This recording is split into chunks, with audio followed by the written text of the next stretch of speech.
Hello welcome. और आज हम शुरू करते हैं एक नया टॉपिक, भारत के मैदान। आज हम लोग डिस्कस करेंगे प्लेन्स ऑफ इंडिया का, यानी कि इस टॉपिक में हम लोग समझेंगे भारत के मैदानों के बारे में। बहुत ही इंपॉर्टेंट टॉपिक है और आसानी से समझने का प्रयास करेंगे। तो चलिए शुरू करते हैं बिना टाइम को वेस्ट किए हुए भारत के मैदानों के बारे में।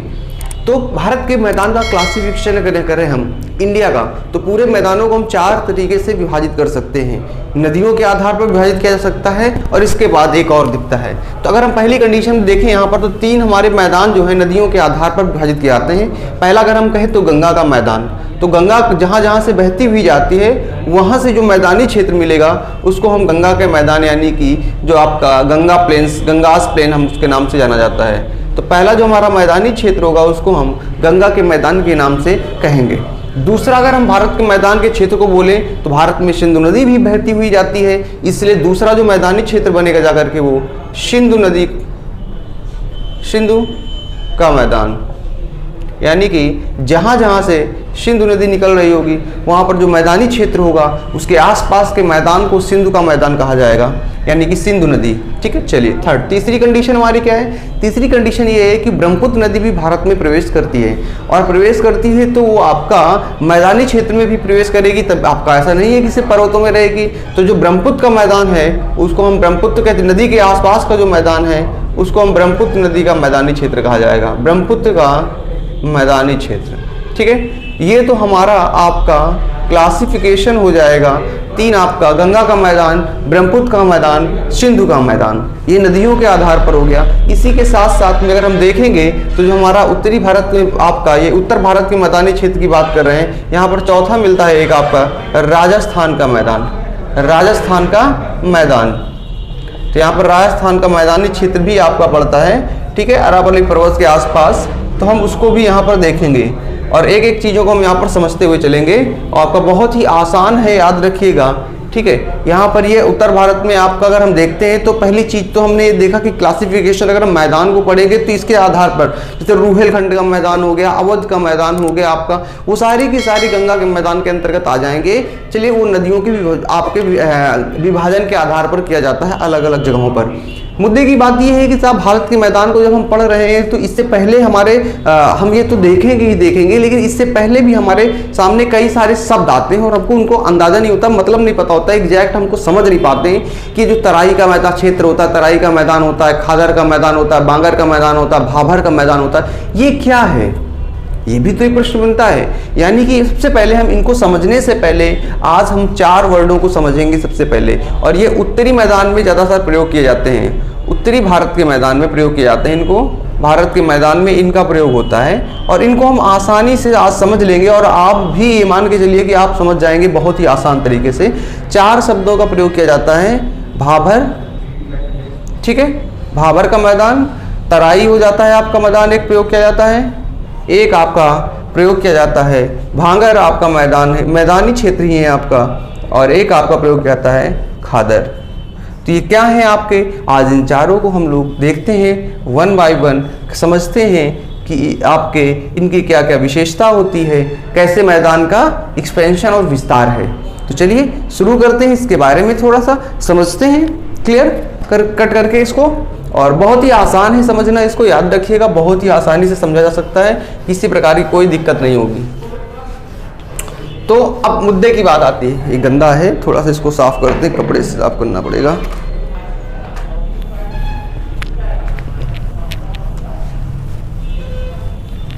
अब बहुत ही आसानी तरीके, देखिए नदियां कहाँ से निकल रही हैं? पर्वतों से निकल रही हैं, हिमालय से निकल रही हैं। अगर हम उत्तर भारत की नदियों के बारे में बात करें तो उत्तर भारत की जो नदियां हैं वो आपकी निकल कहाँ से रही हैं? वो हिमालय से निकल के आ रही हैं। ठीक है, तो हमने माना साहब ये हिमालय है, ठीक है, हिमालय का क्षेत्र है। अब हिमालय कई उसमें बटा हुआ है। शिवालिक हिमालय सबसे हमारा क्या है?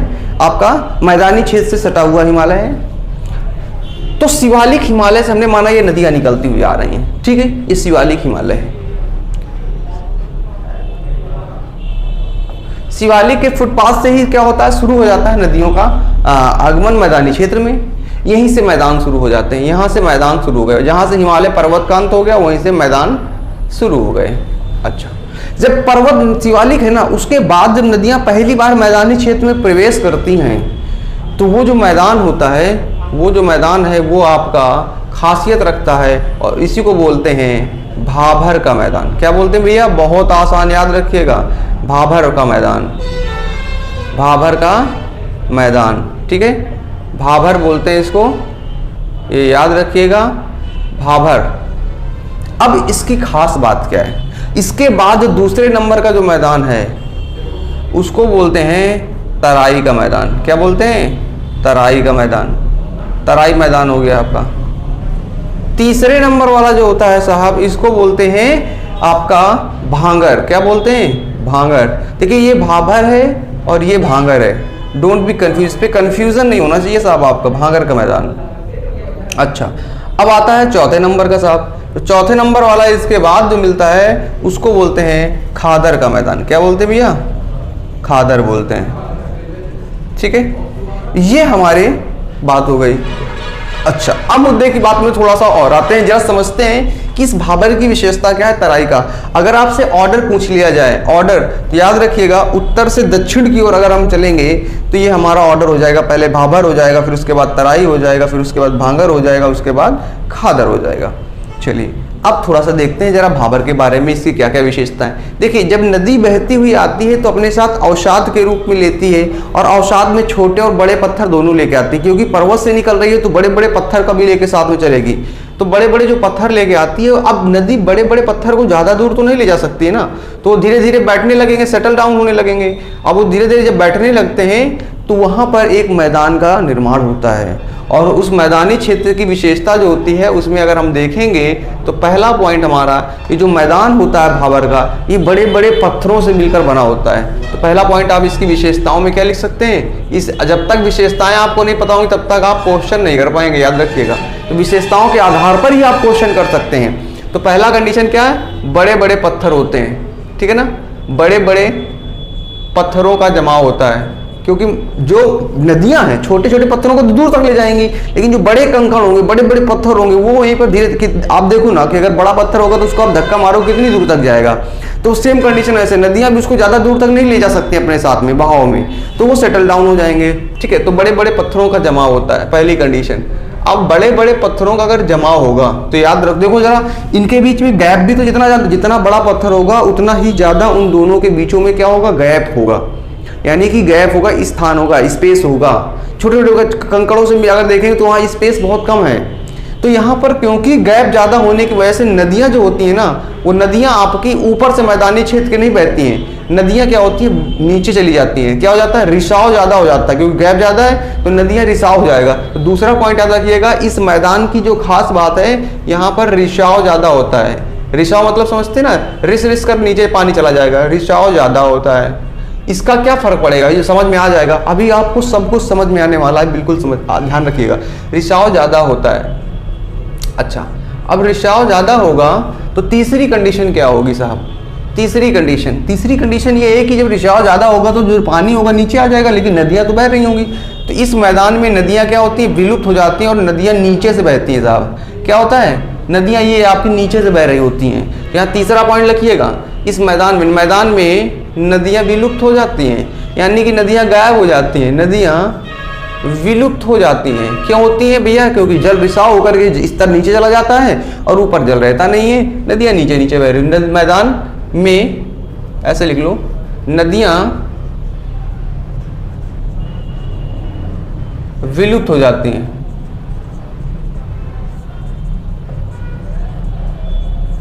क्लियर? अच्छा, और नदियाँ विलुप्त हो जाएंगी तो कहाँ से बहेंगी? नीचे से बहेंगी। तो इसको चौथा पॉइंट आप बना के लिख सकते हो, नदियाँ नीचे से बहती हैं, ये ध्यान रखिएगा, नीचे से बहती हैं। अब नदियाँ अगर नीचे से बहेंगी, अब देखो यहाँ पे कितने फैक्ट मिल चुके हैं, अभी देखना, अब खास बात लिख रहे हैं। अब नदियाँ नीचे से बहेंगी तो यहाँ पर क्या कृषि पॉसिबल है? सतह पे जल स्तर ही नहीं मिल रहा है। तो जब जल स्तर मिलेगा नहीं तो या क्या होगा भैया? वहाँ पर आपकी कृषि के योग्य तो वहाँ पर भूमि नहीं होने वाली है, यानी कि जो भांगर का मैदान होता है वो कृषि उपयोगी नहीं होता है। लिखने को तो हम पहले लिख सकते थे, लेकिन अब समझ में आएगा क्यों नहीं होता है, क्योंकि जल ही नहीं मिलता है। दूसरी चीज, पत्थर बड़े बड़े होते हैं, कृषि कैसे करोगे? तो पांचवा पॉइंट अब लिखिएगा, कृषि उपयोगी नहीं होता है, कृषि उपयोगी नहीं होता है। क्लियर? ये ध्यान रखिएगा। आपका कृषि उपयोगी नहीं होता है, ये हमने लिखा। अच्छा, मतलब कहने का ये आपका ध्यान रखिएगा, कृषि उपयोगी नहीं होता है, पहली कंडीशन। नदियाँ क्या होती हैं, नीचे से बहती है, ध्यान रखिएगा। मैदान में नदियाँ क्या होंगी, विलुप्त हो जाएंगी, ये ध्यान रखिएगा। रिसाव ज़्यादा होता है, ये भी ध्यान रखिएगा। बड़े बड़े पत्थर पाए जाते हैं। बस इतने पॉइंट अगर आप माइंड में रख लो ना साहब, तो आपको ये मान के चलिए कि ये वाला पॉइंट कॉन्सेप्ट तो क्लियर ही हो गया। ये वाली पॉइंट समझ में आ गई। अब कृषि उपयोगी नहीं होगी तो मैदान में क्या जनसंख्या ज़्यादा होगी? क्या मैदान जनसंख्या वाला क्षेत्र वाला होगा? नहीं साहब, जब कृषि नहीं होगी तो वहाँ लोग भी तो ज़्यादा नहीं होंगे ना, यानी कि लोगों के जीविकोपार्जन के लिए चाहिए तो कुछ व्यवसाय। तो ये जो क्षेत्र है ना, यहाँ पर जनसंख्या घनत्व कम होता है, यहाँ पर जनसंख्या घनत्व कम होता है, याद रखिएगा, जनसंख्या घनत्व कम होता है। देखो टॉपिक थोड़ा सा तो लेंदी है, टॉपिक मैं नहीं कहता लेंदी नहीं है, बट समझने के लिए मैंने क्या बोला, आपको बिल्कुल समझ में आएगा। फिर आप बुक्स पढ़ो, कुछ भी पढ़ो, और कई बार आपको चीज़ें समझ में नहीं आई होंगी मैदानी क्षेत्र के बारे में, तराई, और मैंने क्या बोला, आपको ऐसा समझाएंगे कि जिससे बिल्कुल क्लियर आपको समझ में आ जाएगा, आपके भाबर दिमाग में बिल्कुल बैठ जाएगा। पहला मैदान है जो टचिंग आपका मैदानी क्षेत्र, जहाँ नदियाँ प्रवेश करती हैं, बड़े बड़े पत्थर होते हैं, जल का रिसाव ज़्यादा होता है, पानी नीचे चला जाता है, नदियाँ विलुप्त हो जाती हैं, नदियाँ नीचे से बहती हैं, कृषि उपयोगी नहीं होगा तो जनसंख्या घनत्व भी कम होगा, याद रखिएगा, जनसंख्या घनत्व भी कम होगा। इतनी आपकी खास बात होती है इसके बारे में अगर हम कहें तो। इस मैदान की जो खास बात है वो आपको दिख रहा होगा। इस मैदान की खास बात क्या है कि आपका ये मैदान उतना उपयोगी नहीं है, लेकिन पहली बार नदियाँ इसी मैदान में प्रवेश करती हैं। अच्छा, अब हमने ये देख लिया कि नदियाँ इसी मैदान में प्रवेश करती हैं, तो नदी आगे भी तो बढ़ी होगी, जल आगे भी बढ़ा होगा। तो जब आगे जल बढ़ता है तो देखा जाता है कि यहाँ पे जो दूसरा मैदान होता है, तराई का मैदान, छोटे छोटे पार्टिकल का होता है, छोटे छोटे पार्टिकल, क्योंकि बड़े बड़े पत्थर तो आपके भाबर के मैदान में रुक गए, और जो आगे लाए गए अवसाद होंगे वो छोटे छोटे पार्टिकल होंगे, और उन छोटे छोटे पार्टिकल में से आपका ये बनता है तराई का मैदान। खास बात क्या होगी कि जो नदियाँ यहाँ से बह रही थी, यहाँ पे सरफेस में आ जाएंगी, यहाँ सतह में आ जाएंगी। यही नदियाँ जो आपकी भाभर में वो जल आपकी चल रही थी, प्रवेश कर रही थी नीचे से, अब ये क्योंकि इसका मैदान नीचे होगा तो ये नदियाँ इसमें सतह में आ जाएंगी, और सतह में आने की वजह से ये जो क्षेत्र होता है ये दलदली क्षेत्र हो जाता है, क्योंकि अचानक नदियाँ क्या आ गई, सरफेस में आ गई, पानी खूब सारा हो गया, इसीलिए इसको क्या बोलते हैं, दलदली क्षेत्र कहा जाता है साहब, दलदली क्षेत्र। तो इसके बारे में साहब दूसरा फैक्ट लिख लेते हैं साहब। तो आपका तराई के क्षेत्र के बारे में हम लोग कुछ फैक्ट लिख लें साहब, बहुत आसानी से। यहाँ पर हम तराई के क्षेत्र के बारे में कुछ बिंदु ऐड कर लेते हैं। पहली कंडीशन तराई के क्षेत्र के बारे में, देखो हमने क्या देखा था, पहली कंडीशन अगर हम तराई के क्षेत्र के बारे में देखें तो पहला पॉइंट क्या बनता है, बताओ भैया, पहला पॉइंट क्या बनेगा? अगर हम देखें यहाँ पर तो नदियाँ जो हैं वो आपके यहाँ पर नीचे बह रही थी, यहाँ पर ऊपर आ गई। इसका मतलब क्या है, नदी सतह से बहती है। पहला पॉइंट आप ये लिखिएगा, नदियाँ सतह से बहती हैं, भैया याद रखिएगा, सतह से बहती हैं। अच्छा, पहला पॉइंट हो गया, नदियाँ जो है ना वो सतह से बहती हैं। अब सरफेस से नदियां बह रही होंगी तो इसका मतलब इस मैदान की जो खास बात है वो क्या होगी, इस मैदान की खास बात यह है कि यहाँ पर रिसाव कम होता है, जल नीचे नहीं जा पाता, छोटे छोटे पार्टिकल है तो इसलिए जल नीचे जाने की गुंजाइश कम होती है। यहाँ पे ऐसा नहीं जाता है, कम होती है। तो यहाँ दूसरा पॉइंट लिख सकते हैं आप कि जल का रिसाव कम होता है, जल का रिसाव कम होता है। क्लियर? अच्छा, जल का रिसाव कम होता है, ये हमने देखा, दूसरा पॉइंट हो गया साहब। दूसरा पॉइंट हमने क्या देखा, जल का रिसाव कम होता है। तीसरा जरा देखते हैं, समझते हैं। अब जल का रिसाव कम हो रहा होगा तो हमने देख लिया। अच्छा, तीसरी कंडीशन क्या है साहब, यहाँ पे नदियाँ सतह में बह रही हैं, जल का रिसाव कम होता है, पत्थर छोटे छोटे वो लिखने की जरूरत नहीं है, इस पॉइंट को यहाँ पे नहीं लिख रहे हैं। अच्छा, अब जब नदियाँ सतह से बढ़ेंगी तो ये जो मैदान होगा, ये मैदान कैसा, दलदली मैदान, इसको आप लिख लीजिएगा। ये तराई का क्षेत्र क्यों कहता है, तराई का मतलब क्या होता है, जहाँ पे जल ज्यादा हो। तराई का मतलब जैसे आप देखते हैं ना, पौधों में पानी डाला जाता है, तराई की जाती है उसकी, तो वही इसीलिए क्योंकि यहाँ पर जल ज्यादा होता है इसलिए इसको तराई का क्षेत्र कहा जाता है। ये जो कृषि उपयोगी होता है, जब जल होगा तो यार सब स्वाभाविक सी बात एग्रीकल्चर होगी, कृषि के लिए उपयोगी होता है, कृषि के लिए उपयोगी माना जाता है, ये ध्यान रखिएगा, कृषि के लिए उपयोगी होता है। और कृषि के लिए उपयोगी होगा तो यार ये बताओ, जनसंख्या घनत्व ज़्यादा नहीं होगा, इसीलिए इस मैदान में जनसंख्या घनत्व ज़्यादा होती है। यहाँ पर क्या आप लिखेंगे, 14 पॉइंट आप लिख लीजिएगा, जनसंख्या घनत्व ज़्यादा होता है। क्लियर, जनसंख्या घनत्व ज्यादा होता है। क्लियर, जनसंख्या घनत्व ज्यादा होगा। अच्छा, अब देखो जनसंख्या घनत्व ज्यादा होगा तो पांचवा पॉइंट क्या लिखेंगे, 4 पॉइंट तो हमारे हो गए, नदियां सतह से बहती हैं, जल का रिसाव कम होता है, कृषि के लिए उपयोगी होता है, जनसंख्या घनत्व ज्यादा होता है। अगर दूसरी कंडीशन, अच्छा एक पॉइंट और लिख लीजिएगा, इसी तराई के मैदान में ही आपका जिम कॉर्बेट जो पार्क है आपका, वो आपका स्थित है। इसी तराई के क्षेत्र में जिम कॉर्बेट जो पार्क है ना भैया, वो आपका इसी के मैदान में स्थित है, तराई के मैदान में। अगर ऐसे क्वेश्चन आएगा तो आपको ध्यान में रखना है वो तराई के क्षेत्र में है। बाकी तो गंगा के मैदान के क्षेत्र में, जब हम नदियों के आधार पर देखेंगे तो वहाँ पे जिम कॉर्बेट गंगा के मैदान के क्षेत्र में आता है, लेकिन हम अगर भाभर और तराई इस तरह आधार पर देखेंगे तो तराई के क्षेत्र में आता है। दूसरी कंडीशन, अंग्रेज इस तराई के क्षेत्र के, जब अंग्रेजों का काल था, अंग्रेजों का टाइम पीरियड था, तो उस काल में अंग्रेजों ने यहाँ से अपने को कच्चे माल के लिए काफ़ी ज़्यादा प्रयोग किया इस क्षेत्र को। तो एक कच्चे माल के लिए अंग्रेजों द्वारा प्रयोग किया जाता था, याद रखिएगा, रॉ मटेरियल के लिए। तो आप इसको एक पॉइंट आप चाहें तो यहाँ पर ऐड कर सकते हैं, कच्चे माल के लिए अंग्रेज प्रयोग करते थे। ठीक है, ये ध्यान रखिएगा, करते थे।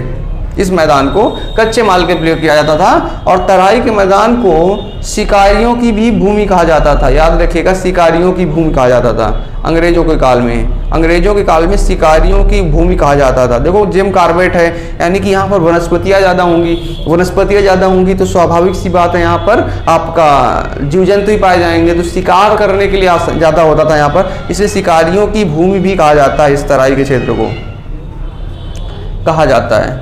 तो अब देखो यार, इतने सारे पॉइंट अगर आपके माइंड में आ गए हैं तो आपको तराई का क्षेत्र क्लियर हो चुका होगा। भाभर के बाद जो क्षेत्र आता है वो तराई का क्षेत्र होता है। तराई के क्षेत्र की खास बात क्या है, नदियां सतह से बहने लगती हैं, जल काफ़ी ज़्यादा होता है, इसीलिए दलदली क्षेत्र हो जाता है, कृषि के लिए उपयोगी है, जनसंख्या घनत्व तो ज़्यादा होता है क्योंकि कृषि हो रही है, और आपका इस तरह से जल का रिसाव कम होता है, ये भी आप कह सकते हो। कच्चे माल का प्रयोग किया जाता था अंग्रेजों के द्वारा इस काल में, और भूमि शिकारियों की भूमि भी कहा जाता था। ये हमारे इतने सारे पॉइंट्स आपके क्लियर हो चुके होंगे तराई और भाबर के बारे में। अब आपका 2 शब्द लिखा हुआ है, भांगर और खादर, इसको जरा समझना, थोड़ा समझा देते हैं। भांगर और खादर एक ही प्रकार के मैदान होते हैं, बस फर्क इतना होता है कि भांगर जो होता है वो पुराना मैदान होता है, ये मैदान जो होता है ये पुराना मैदान होता है, ठीक है। और जो आपका खादर होता है ये पुराना मैदान होता है और ये नया मैदान होता है, ठीक है, नया मैदान। अब इन दोनों में क्या डिफरेंस है, जरा इनको भी समझ लेते हैं आपके। तो मैं इसको इरेज कर रहा हूँ, आशा करता हूँ कि आपने इसको लिखा होगा, या स्टॉप करके आप लिख लीजिए या स्क्रीनशॉट ले लीजिए, जैसा भी आपको समझ में आ रहा हो, ठीक है। मैं आगे थोड़ा सा बढ़ता हूँ, मुझे क्योंकि आगे चीज़ों को समझाना है, तो मैं इधर समझाने का प्रयास कर रहा हूँ आपको, तो मैं इस सब चीज़ों को इरेज कर रहा हूँ, ठीक है। चलो, अब मुद्दे की बात ये है साहब कि ये जो आपका मैदान है ये हमने समझ लिया 2 आपके, तो हमको ये भी समझ में आ जाना चाहिए साहब खादर और भांगर क्या है। तो हमने 2 मैदान तो समझ ही लिए हैं, तो इसको भी समझ लेंगे आसानी से, ये भी कोई बहुत बड़ी चीज़ नहीं है, तोप सिंह नहीं है, इसको भी समझना बहुत आसान है। जैसा कि हमने देखा ये वाला क्षेत्र हमने माना कि हमारा मैदानी क्षेत्र चल रहा था साहब, ये आपका भाबर था, ठीक है ना, इसके बाद तराई था, अब इसके बाद जो मैदान आएगा वो आ रहा था भांगर। जरा समझना, यहाँ से हम इसको तोड़ रहे हैं, अब यहाँ से हम समझाने का आपको प्रयास कर रहे हैं। देखिए जरा मैं आपको बता रहा हूँ, नदियाँ ऐसे कुछ बहेंगी, माना कि ये नदी बह रही है, ठीक है ना, नदी बह रही है, बहने दो, क्या दिक्कत है, अपना क्या जाता है साहब, नदी बह रही है तो बह रही है साहब, ये हमने कर दिया। देखो नदी का एक स्तर होगा ना, जल का बहाव, जल का एक बहाव होगा, बाढ़ का जो क्षेत्र होगा, बाढ़ का जो क्षेत्र है ये वाला, मान लिया एक समय नदी थी कि बाढ़ का क्षेत्र यहां तक पहुंच जाती थी, माना हमने एक समय था, लेकिन अब क्या है साहब, बाढ़ सिर्फ यहीं तक नदी जा सकती, फिर अपने एक उदाहरण बहने लगती है बाढ़ के समय में। तो पहले समय में इस वाले जो क्षेत्र में नदियां बाढ़ में पहुंच जाती थी, ये नदी है साहब, ठीक है, और ये वे फैलती थी तो यहां पहुंच जाती थी और यहां तक पहुंच जाती थी, मतलब ये वाले क्षेत्र को। लेकिन वर्तमान में क्या हो रहा है, नदियां केवल इतने एरिया में बह पा रही हैं बाढ़ के दौरान और यहाँ नहीं पहुँच पा रही हैं, मतलब पहले यहाँ जाती थी अब नहीं जा रही। तो ये जो मैदान बनेगा जाकर के ना, ये मैदान भाई साहब बनेगा जाकर के भांगर का मैदान, याद रखिएगा, यानी कि ये पहला नदी यहाँ से बहा करती थी किसी जमाने में, आज नदी वहाँ से नहीं बह पा रही है क्योंकि जल स्तर कम हो गया है। ये जो आपका मैदान है ये भांगर का मैदान है। क्या है भैया? भांगर, क्योंकि नदी कटाव करती हुई जाती है तो एक वैली बनाती हुई चलेगी धीरे धीरे, तो ये वाला जो मैदान है धीरे धीरे क्या हो गया? कम हो गया। लेकिन एक समय यहाँ से बहती थी नदी, तो यहाँ पे जो मैदानी क्षेत्र होगा आपका, ये वाला मैदानी क्षेत्र जो होगा ये आपका भांगर का मैदान कहलाएगा। पहले नदी यहाँ से बहती थी तो आपका अब क्या है, अब इतने क्षेत्र में बह रही नदी। कहाँ पे साहब? इतने वाले क्षेत्र में, यहाँ पे बह रही है साहब, और यहाँ पे बह रही है तो ये जो मैदान का क्षेत्र बनेगा जाकर के ये बनेगा खादर का मैदान। कैसा मैदान बनेगा साहब? खादर का मैदान। तो थोड़ा सा समझने का प्रयास किया आपने कि खादर और भांगर में डिफरेंस क्या है, तो यहाँ से हम एक पॉइंट बना सकते हैं साहब। क्या बना सकते हैं? एक पॉइंट बना करके समझा जा सकता है भांगर और खादर के बीच का डिफरेंस। देखो पहली चीज कंडीशन, आपका भांगर क्या है? ये आउटर वाला है कि नहीं है? बाहरी वाला है। ये क्या है? अंदर वाला मैदान क्षेत्र है। ये अंदर का मैदानी क्षेत्र है, अंदर का मैदानी क्षेत्र, ठीक है ना। ये वाला जो होगा ये क्या होगा? ये खादर होगा, खादर का मैदान। क्या होगा भैया? खादर का मैदान होगा। और जो ये वाला होगा मैदानी क्षेत्र, ये वाला और ये वाला जो होगा, ये दोनों को बाहर वाला, ये जो कहलाएगा ये बाहरी मैदानी क्षेत्र है। बाहरी मैदानी क्षेत्र है साहब। ये वाला जो आपका कहलाएगा बाहरी मैदानी क्षेत्र, ये वाला आपका कहलाता है भांगर। क्या कहलाएगा भैया? भांगर का मैदान। क्लियर? अच्छा, ये भांगर का मैदान आपका हो गया। अब जरा समझते हैं इसके बारे में बेसिक डिफरेंस क्या है साहब। इसमें बेसिक डिफरेंस क्या है, जरा इसको भी थोड़ा सा समझना, हम समझ लेते हैं साहब। तो देखिए जरा समझने का प्रयास करें। अगर हम एक तरफ खादर लिख लेते हैं, क्या कर लेते हैं साहब? एक तरफ खादर लिख लेते हैं और दूसरी तरफ लिख लेते हैं आपका क्या? भांगर। आपका बहुत आसानी समझा जा सकता है। याद रखिएगा क्वेश्चन कोई भी हो तो खादर का मैदान क्या है? ये नया मैदान होता है, ठीक है, न्यू प्लेन्स कह सकते हो, नया मैदान। पहला पॉइंट क्लियर। दूसरा, ये आपको कैसा होगा? भांगर आपका कैसा मैदान होगा? पुराना मैदान होगा, पुराना मैदान। ये बताइए कंकड़ जो होंगे स्टोन्स की संभावना किसमें ज्यादा होगी? ये बाहर है, यहाँ नदियां नहीं बह रही, तो यहाँ पर एक बार नदी के द्वारा तो यहाँ पर कंकड़ की संभावनाएं ज्यादा होंगी ये बाहरी मैदानी क्षेत्र में। तो याद रखिएगा यहाँ पर कंकड़ ज्यादा पाए जाते हैं,